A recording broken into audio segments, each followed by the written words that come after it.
Hi everyone, daily vocab and comprehension का ये day 38 है। आज के सेशन का जो कंटेंट है उसमें कॉम्प्रिहेंशन होगा, क्लोज टेस्ट होगा और पैराजम्बल होगा। हमेशा की तरह मैं आपको बताना चाहूँगा कि जब कॉम्प्रिहेंशन, क्लोज टेस्ट और पैराजम्बल्स का पार्ट पढ़ाया जाए तो पहले आप उसकी पीडीएफ डॉक्यूमेंट को स्टडी कर लें, जो कंटेंट है उसको एक बार सॉल्व करके देख लें। उसके बाद जो है वीडियो फाइल को एक्सेस करें, तो उसके बाद वीडियो को देखें, तब आप ज़्यादा बेनिफिट गेन कर पाएंगे। तो चलिए सेशन को स्टार्ट करते हैं। पहला सेगमेंट है रीडिंग कॉम्प्रिहेंशन का। पढ़िए, सामने स्क्रीन पे एक पैराग्राफ दिया है, इधर भी पैराग्राफ है, तो दो स्क्रीन पे पैराग्राफ होगा।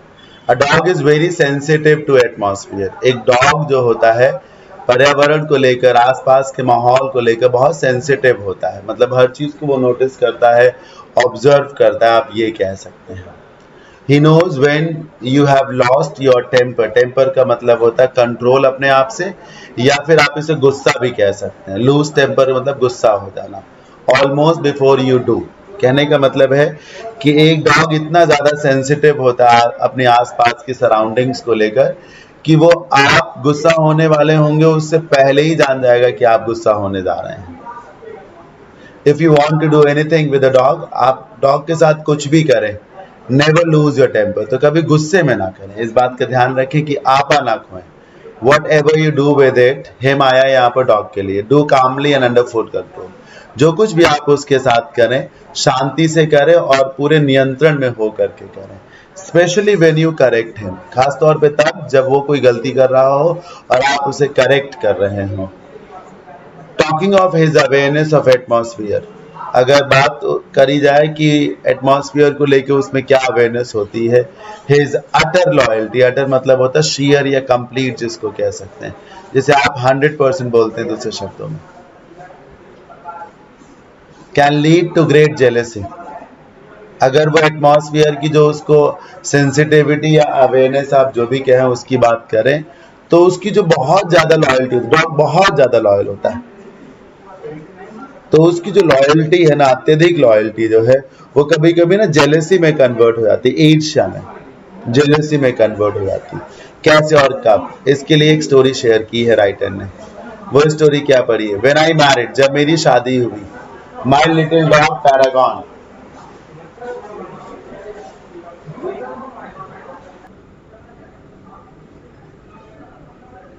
हाँ, जब मेरी शादी हुई तो मेरा जो छोटा सा डॉग था उसका नाम था Paragon. Nearly raked the home with his jealousy, मतलब उसने पूरे घर को तबाह कर दिया। रेक करने का मतलब है तबाह कर देना, पूरे घर को भर दिया उसने। किससे भर दिया? अपनी जेलसी, अपनी ईर्ष्या से भर गया कि ये कौन नया सदस्य आ गया, मेरी जगह ले रहा है।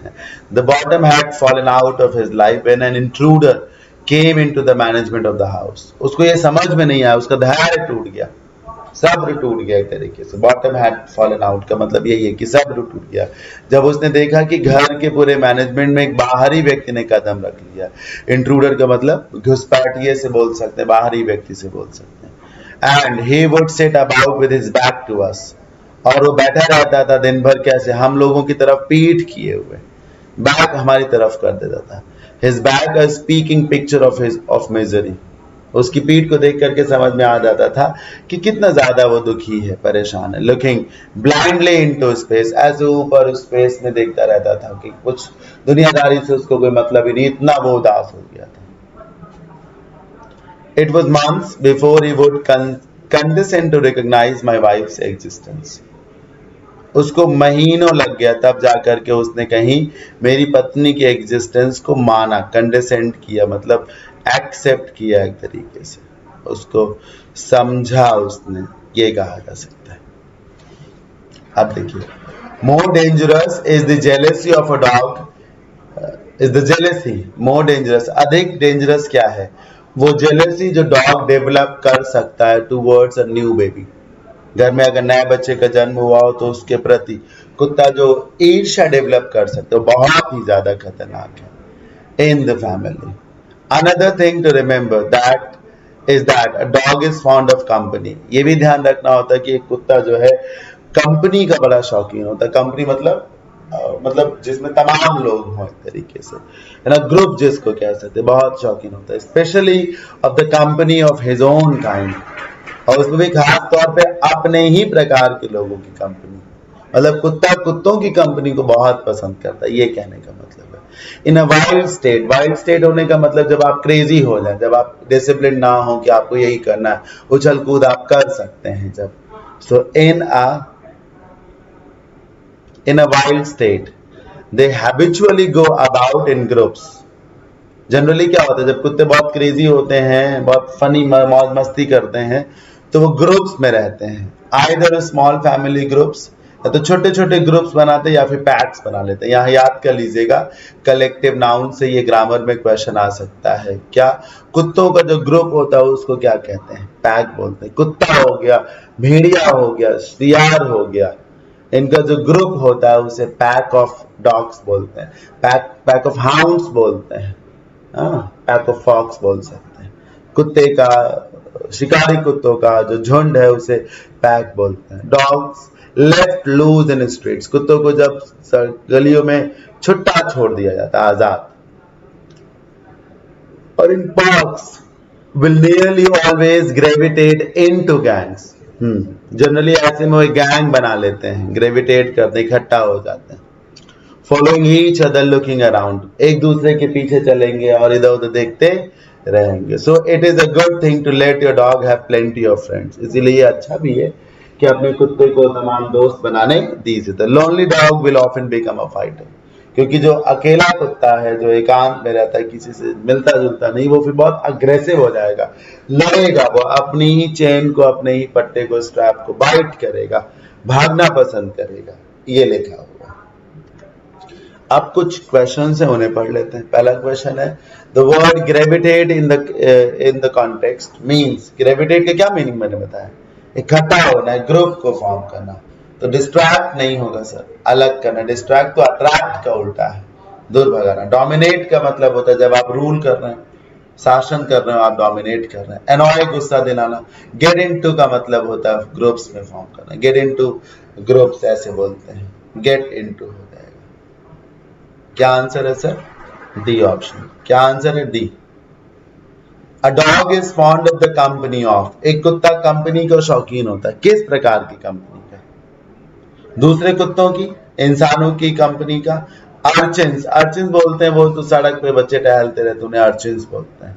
बेबी, छोटे छोटे बच्चों का नहीं, इसमें लिखा है a dog is the company, a dog is the fond of company especially of its own kind। कुत्ते कंपनी के शौकीन होते हैं और खास तौर पे अपने ही प्रकार की कंपनीज के शौकीन होते हैं, दूसरे कुत्तों के होते हैं। Number 3, when the writer's wife came to live with him, his dog Paragon took years to recognize her existence। This shows what, ये क्या दिखाता है कि लंबा समय ले लिया कुत्ते ने सब कुछ सही मानने में।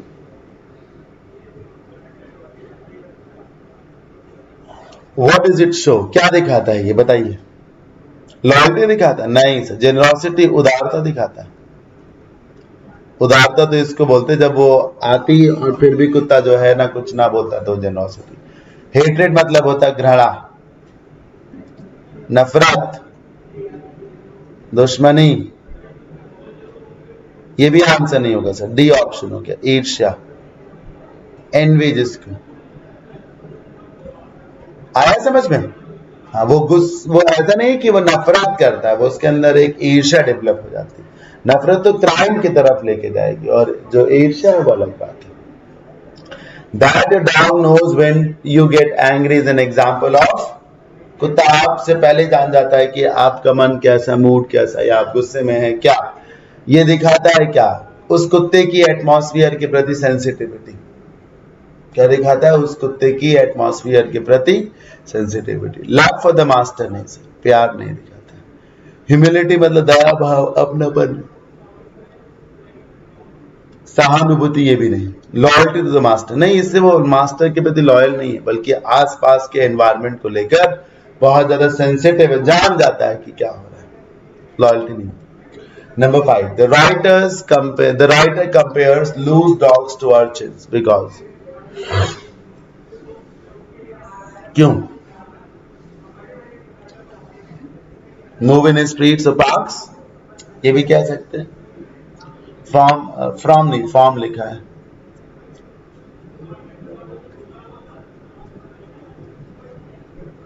Form gangs and look for mischief and adventure. Gangs बनाते हैं और फिर इधर उधर घूमते फिरते हैं, शैतानी भी करते हैं। फॉलो ईच अदर अराउंड थॉटलेसली, एक दूसरे के आगे पीछे चलते हैं, वो भी बिना किसी उसके थॉटलेसली, कहीं भी चले जा रहे हैं। From gangs to fight other animals, नहीं कुत्ते इसलिए गैंग नहीं बनाते ना कि दूसरों से लड़ना है, ये भी नहीं बोलना चाहिए। या तो ए बोलना चाहिए या तो बी बोलना चाहिए कि सड़कों पे पार्कों पे जाते हैं। गैंग्स बनाते हैं और उछल कूद करते हैं, घूमते फिरते हैं, मिसचीफ करते हैं, मौज मस्ती करते हैं। मेरा ऐसा मानना है कि ऑप्शन नंबर बी आंसर होना चाहिए। आगे बढ़ते हैं और अब क्लोज टेस्ट करते हैं, ठीक है। अगले सेगमेंट पे आते हैं जो कि किसका है, क्लोज टेस्ट का। पढ़िए, despite all the research every one of us catches cold and some of us catch. Options हैं दीज, इट, दिस और वन। ध्यान से देखिए, लिखा है कि बहुत सारी रिसर्च हुई हैं, इसके बावजूद भी हम में से हर किसी को कोल्ड हो ही जाता है। Every one of us catches cold, हर किसी को कोल्ड हो ही जाता है। एंड सम ऑफ अस, और हम में से बहुत सारे लोग कैच करते हैं। किसे कैच करते हैं? इसी कोल्ड को। पहली बात सर, कोल्ड प्लूरल तो है नहीं, कोल्ड प्लूरल तो है नहीं, तो जब प्लूरल नहीं है तो आप दीस क्यों लगाएंगे? दूसरी बात, आप दिस इसलिए न लगाइए क्योंकि दिस ऐसे बोलते हैं जब सामने कुछ हो। जैसे ये देखिए, एक मोबाइल फोन है ये, और इधर ही आप बोल रहे हैं, इसके पास में ही खड़े हैं, तब आप बोलिए this is a mobile phone. ऐसा भी नहीं है ना, ऑब्जेक्ट के रूप में आप क्या लगा सकते हैं, इट लगा सकते हैं। तो ऑप्शन नंबर बी की तरफ जाइए। और हम में से बहुत से लोग कोल्ड कैच करते हैं, बहुत जल्दी जल्दी होता है, बहुत फ्रीक्वेंटली उन्हें कोल्ड हो जाता है। Our failure to control one of, क्या लिखा पढ़िए, कॉम्युनिस्ट। कॉम्युनिस्ट सुपरलेटिव डिग्री, कौन सी डिग्री है? Superlative degree. रूल है क्या कि सुपरलेटिव डिग्री के पहले दा लगेगा। जैसे आप लिखें बेस्ट, तो बेस्ट नहीं लिखना चाहिए, क्या लिखना चाहिए सर? द बेस्ट लिखना चाहिए। तो since communist is from superlative degree, ऐसे में आपको जो रूल है उसके हिसाब से चलना चाहिए और आर्टिकल द ऐड करना चाहिए। Our failure to control one of the commonest of all ailments, ailments basically बीमारी को कहते हैं, तकलीफ को। Sometimes seems ridiculous, और कई बार ऐसा हम कर नहीं पाते हैं। कई बार हम ऐसा कर नहीं पाते, हम जो तरीके अपनाते हैं उससे होता होता कुछ नहीं है। अब देखिए, science regularly practice transplant surgery. Science क्या है? यहाँ पर अक्सर जो ट्रांसप्लांट सर्जरीज होती रहती है। ये कौन सी साइंस है सर? जो तबीयत से रिलेटेड साइंस होती है कि आदमी हेल्दी रहे, स्वस्थ रहे, उसको केमिकल साइंस नहीं बोलते हैं, उसे इलेक्ट्रिकल साइंस भी नहीं कहते हैं, वो जियोलॉजिकल साइंस भी नहीं है, वो क्या है? मेडिकल साइंस है। वो देखिए, एम्स के फुल फॉर्म में ऑल इंडिया मेडिकल रिलेटेड है, वहां पर उसके फुल फॉर्म में all India institute for medical sciences करके शायद इसका ये फुल फॉर्म है। तो मेडिकल साइंसेस का इंस्टीट्यूट है, डॉक्टर से रिलेटेड, तो मेडिकल साइंस की बात हो रही है। Medical science regularly practices transplant surgeries and ये देखिए, प्रैक्टिसेस लिखा हुआ है, प्रैक्टिसेस प्रेजेंट है। ये देखिए, रेड का थर्ड फॉर्म लिखा है।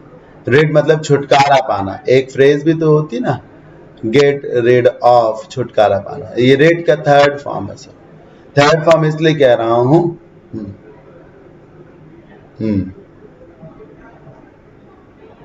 रेड होल कंट्री ऑफ, ये देखिए रेड के साथ ऑफ भी लगता है, तो वो भी लिखा होगा। अब ध्यान से देखिएगा सर, मेडिकल साइंस ने देश को ऐसी बीमारियों से रोका है, तो मेडिकल साइंस सब्जेक्ट हुआ और ये पास्ट में नहीं जाएगा क्योंकि यहाँ पे प्रैक्टिसेस लिखा जो कि प्रेजेंट में है, तो हैड होना नहीं चाहिए। प्लूरल है नहीं तो हैव होना नहीं चाहिए, या तो हैज होगा या तो हैज बीन होगा। पैसिव बनाने की कोई जरूरत नहीं है आपको, पैसिव बनाने की कोई जरूरत नहीं, इसीलिए आपको हैज बीन नहीं लिखना चाहिए क्योंकि मेडिकल साइंस ने ये काम किया है। मेडिकल साइंस क्या है? सब्जेक्ट है, क्या है? तो has rid whole countries of such killings. आजकल फ्लू और कोल्ड होने की वजह से कोई मर नहीं जाता ना, ये लिखा हुआ है। फिर of such killing, of such killing, I am sorry, मुझे लगा किलिंग्स लिखा वो, तो ये किलिंग एडजेक्टिव हो गया। एज टाइफॉइड एंड प्लेग, अच्छा ये बीमारियां हो गई, तो ये किलिंग डिजीजेस हो गई, किलिंग डिजीजेस हो गई, such killing diseases. Basically killing diseases का मतलब है वो बीमारियां जिनके होने पर व्यक्ति मर जाता है, उसको किलिंग डिजीजेस बोल सकते हैं। ये लिखा है। नंबर 6 को देखिए, बट द। नंबर 5 में कुछ और बताने की जरूरत है। एलमेंट बीमारी को कह सकते हैं, लेकिन बीमारी का नाम उसमें नहीं होता। आप अनकंफर्टेबल फील कर रहे हो, है ना, तो आप वो उसको क्या बोलते हैं, हम एक प्रकार से एलमेंट बोलते हैं। क्या बोलते हैं सर? हम उसे एलमेंट बोलते हैं।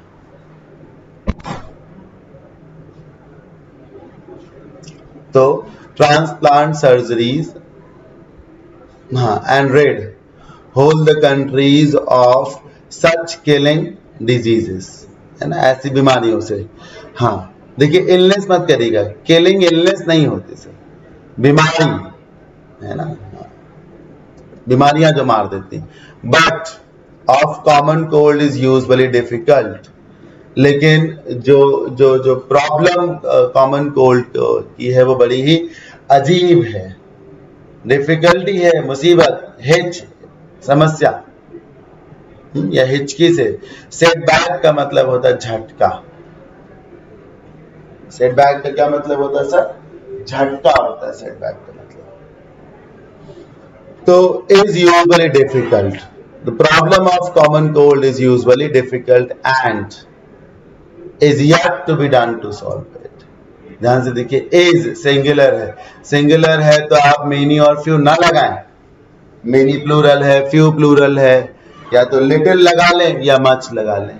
तो little is yet to be done to solve it का मतलब है कि अभी भी कुछ की करना ही बाकी, कुछ किया ही नहीं गया है, जबकि होना चाहिए कि किया देखी गया है, लगातार रिसर्च होती है, लेकिन बहुत कुछ अभी किया जाना बाकी है, बहुत कुछ अभी किया जाना बाकी है। Much is yet to be done to solve it, और बहुत कुछ अभी किया जाना बाकी। Much is yet to be done to solve it. It is known, ये सब जानते हैं, that a cold.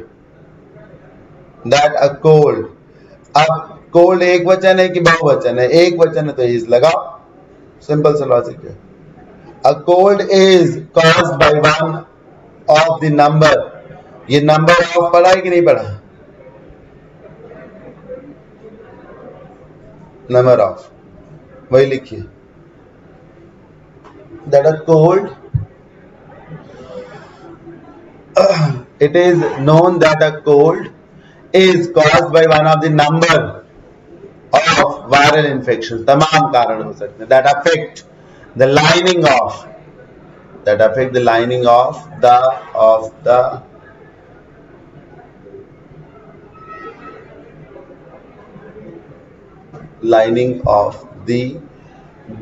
and other passages leading to the lungs। तो लंग्स के तक कौन जाता है?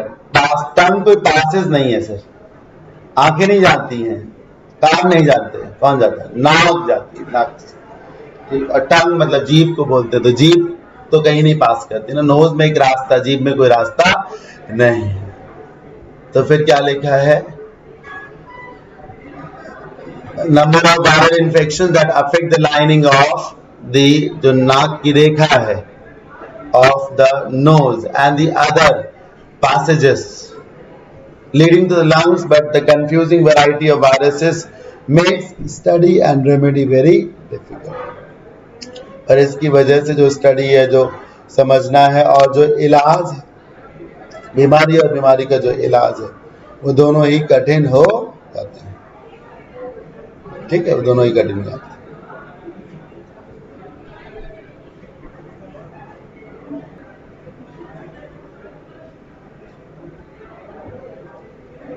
पैराजम्बल्स पे आते हैं, जो कि आज की क्लास का लास्ट सेशन होगा। पहले पैराजम्बल को पढ़िए, इसमें पहले सेंटेंस को अरेंज्ड फॉर्म में दिया गया है, पढ़िए। One way of destroying the mosquitoes is by spraying. Mosquito को मारने का एक तरीका, मच्छरों को मारने का एक तरीका है कि आप स्प्रे का छिड़काव करें, स्प्रे। अच्छा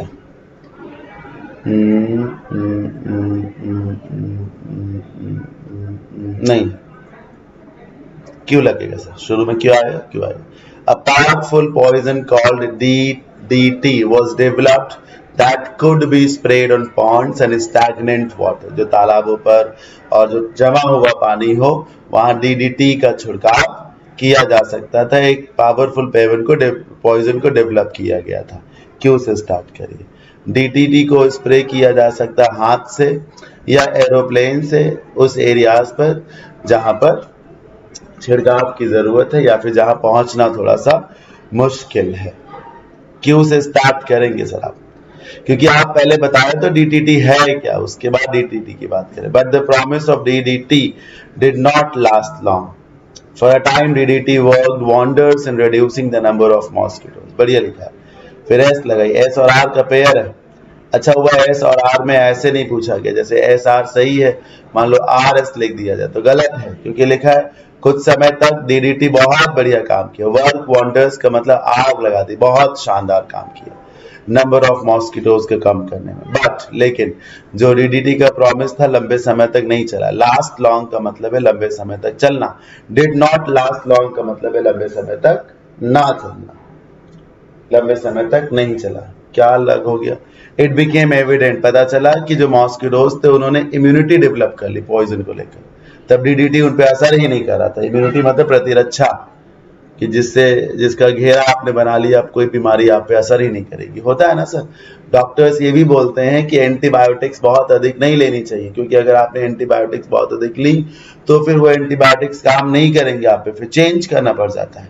लगातार कोई सिर दर्द की कोई दवाई खाता हो तो एक समय के बाद कोई दवाई नहीं काम करती, फिर कॉम्पोजिशन बदलना पड़ जाता है, क्योंकि ब्रेन जो है वो रेजिस्टेंस डेवलप कर लेता है। तो आंसर क्या है इसमें? QPSR। पैराजम्बल्स 2 को पढ़िए। We think our self as separate, हम अपने आप को अलग मानते हैं। एंड वी बिकम सेल्फिश, और इसी के चक्कर में हम स्वार्थी हो जाते हैं। हम सब अपने आप को अलग देखते हैं और नतीजतन हम स्वार्थी आ जाते हैं। ठीक।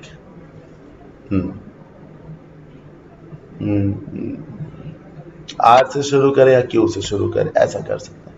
Then we want more for our self not caring if others have less. हाँ, जब हम अपने लिए सब चाहते हैं, है ना, सेल्फिश हो जाते हैं, अपने आप को अलग देखते हैं, तो फिर हम क्या चाहते हैं कि हमारे लिए ज्यादा कुछ होना चाहिए, और इस बात से हमको कोई फर्क नहीं पड़ता अगर सामने वाले के पास कुछ भी नहीं है। क्यू से स्टार्ट करिए सर, क्यू से।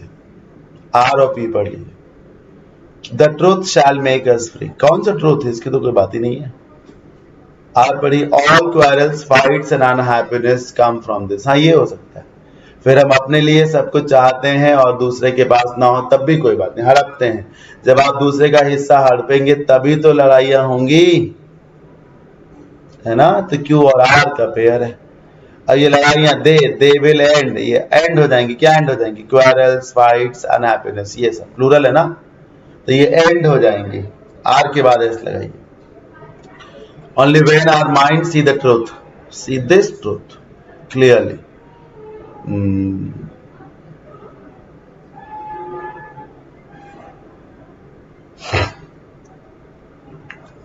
For when we see clearly, we cannot help thinking differently and acting differently. थोड़ा सा यहाँ पे गड़बड़ फंस रहा है, पर मेरा ऐसा मानना है कि होना ऑप्शन नंबर ए ही चाहिए, और क्यू के बाद पी अगर लगा लेते हैं, ये भी लगा सकते हैं, फिर ट्रूथ क्लियर नहीं हो पाएगा। क्या है, छोड़िए इसको सर, पेपर में हर एक चीज नहीं आपसे अटेम्प्ट हो सकती ना। The strength of the electronic industry, जो इलेक्ट्रॉनिक इंडस्ट्री है उसकी स्ट्रेंथ क्या है? अगर जापान में देखा जा रहा है तो पहले एस लगाइए। जापान में जो इलेक्ट्रॉनिक इंडस्ट्री है उसकी स्ट्रेंथ क्या है? Is the Japanese ability. हाँ सर, एस और पी है, हाँ तो कोशिश कर सकते हो, जापानीज एबिलिटी है to organise production and marketing, कि वो प्रोडक्शन बहुत ज्यादा करते हैं और उसकी मार्केटिंग बहुत ज्यादा करते हैं, rather than their achievement in original research. बाकी वो ओरिजिनल रिसर्च में जो उनके अचीवमेंट है उसकी बहुत अधिक चर्चा नहीं करते, उससे तुरंत चीज़ों को डेवलप करेंगे, उसकी मार्केटिंग करेंगे, नई नई टेक्नोलॉजी को जमीन पे उतार देंगे, ये उनकी सक्सेस है। SPRQ। सेकेंड लास्ट को पढ़िए।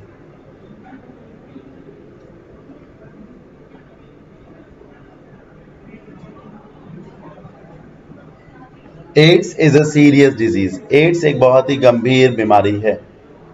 इट स्प्रेड्स, ये ऐसे फैलती है। अच्छा, मेरे हिसाब से आर से शुरू करो। It is caused by a virus name HIV। हाँ, ऐसे शुरू करो, देखते हैं एक बार आर से शुरू करके कि ये एक वायरस की वजह से होती। पहले हो किस वजह से, फिर वो फैले, तो RP लगा लो।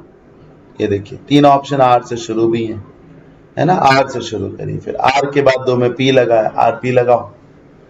वायरस इससे होती है, और ये जो वायरस है ये फैलता है सेक्सुअल कांटेक्ट से, शेयरिंग ऑफ नीडल्स, और इन्फेक्टेड मदर से उसके फीटस यानी कि बच्चे में, ठीक, सेक्सुअल कांटेक्ट से फैलता है, नीडल्स को शेयर करने से फैलता है, या फिर माँ से उसके बच्चे को हो जाता है। RP हो गया। HIV attacks the immune system.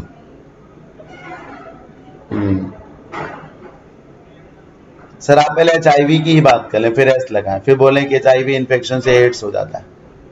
समझ रहे हैं ना, फिर आप एड्स की बाद में भी यहाँ बात कर रहे हैं, तो S को लास्ट में लगाइए। HIV इसलिए हो जाता है इससे, फिर जो HIV है वो हमारे इम्यून सिस्टम पे हमला करता है, जो हमारी बॉडी में बहुत ज़्यादा वाइटल रोल प्ले करता है, important role in helping to fight disease causing germs. फिर आप बोलेंगे HIV के इन्फेक्शन से कुछ समय के बाद एड्स हो जाता है। एड्स को केयर और काइंडनेस से ट्रीट किया जाना चाहिए। तो क्या हो जाएगा, RP QS, D ऑप्शन, है ना भाई। ये देखिए यहाँ HIV, यहाँ HIV, यहाँ HIV, सब HIV है, यहाँ एड्स है। Our country is so poor, हमारा देश इतना ज्यादा गरीब है। वैसे पेयर होता सो पुअर दैट, तो दैट लगा लीजिए P। पर आप पढ़ेंगे तो ऐसा नहीं करेंगे, यहां से पढ़ेंगे। देखिए कॉमा लगा है, दो दो बातें कही जा रही है। हमारा देश इतना गरीब है, और जो टेक्निक्स हैं मॉडर्न मिलिट्री ट्रेनिंग की, वो इतनी कॉस्टली है। ये देखिए दो बार आया, बहुत ज्यादा गरीब है, सो पुअर, इसमें बहुत ज्यादा मीनिंग है, इतना नहीं है, बहुत ज्यादा गरीब है। सो का मतलब बहुत, यहाँ मतलब है इतना। और जो मॉडर्न टेक्नोलॉजी है मिलिट्री की, वो इतनी ज्यादा कॉस्टली दैट की वी कैन ओनली अफोर्ड, हम क्या कर सकते हैं, to double our army by giving compulsory military training to all men students तो नहीं लिखना चाहिए, मेन सोल्जर्स, या जो भी लिख सकते हैं, ट्रेनीज लिख सकते हैं, है ना। मतलब जो हमारा देश बहुत गरीब है, और जो मिलिट्री की मॉडर्न टेक्निक है वो इतनी महंगी है कि हम सिर्फ और सिर्फ अपनी आर्मी की संख्या बढ़ा सकते हैं, इससे हम अपनी आर्मी को मजबूत कर सकते हैं। तो ऐसे शुरू करिए सर, ऐसे शुरू करिए सर। इस तरीके से सेशन ओवर हो जाता है। मुझे उम्मीद है आप सबने एंजॉय जरूर किया होगा। बिना सेशन का PDF शेयर किए बगैर, उसे पढ़े बगैर देखने का कोई खास फायदा नहीं होता है। होगा, दम लगा के पढ़िए, खूब ताकत झोंकिए, पॉजिटिव रहिए, keep working hard, keep learning, stay positive. Thank you so much, bye bye, take care, जय भोलेनाथ, जय शिव शंकर।